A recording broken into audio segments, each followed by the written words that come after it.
여중생 집단 폭행 사건이 또 발생했습니다. 전문가들은 계속되는 10대들의 폭행 사건의 이면을 들여다보고 어디서부터 잘못됐는지 따져봐야 이런 일을 막을 수 있다고 조언합니다.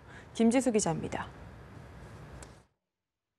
최근 발생한 청소년 집단 폭행 사건들을 보면 나이대가 낮아지고 방식이 잔인해지며 SNS를 활용한다는 특징이 있습니다.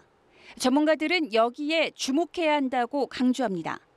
나이대가 낮아지는 건 학업 등 경쟁에 노출되는 시기가 빨라진 데서 집단 폭행에 SNS가 활용되는 건 인터넷을 통해 불특정 다수의 문화를 무비판적으로 접하게 된 영향 때문이라는 겁니다.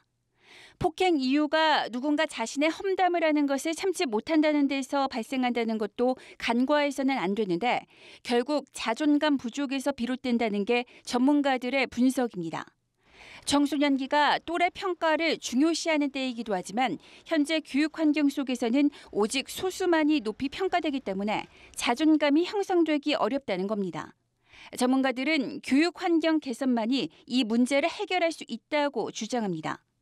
어떤 식으로 학교가 아이들을 처벌하는 기관이나 일련의 보호하는 기관이 아니라 그야말로 교육기관으로 갈 것인가에 대한 아주 총체적인 처음부터 시작해서 교육 전반에 대한 이해를 변경하는 과정으로 좀 가야 될 것 같고요.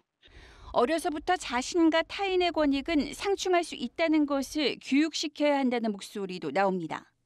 자기의 어떤 행동에 대해서 그게 좋은 것이든 나쁜 것이든 내가 행한 행동에 대한 결과를 책임질 수 있게 하는 것이 굉장히 중요하다고 생각합니다. 아이들이 좋은 행동을 했다면 거기에 대한 좋은 결과도 고스란히 아이의 몫이 돼야 되는 거고요.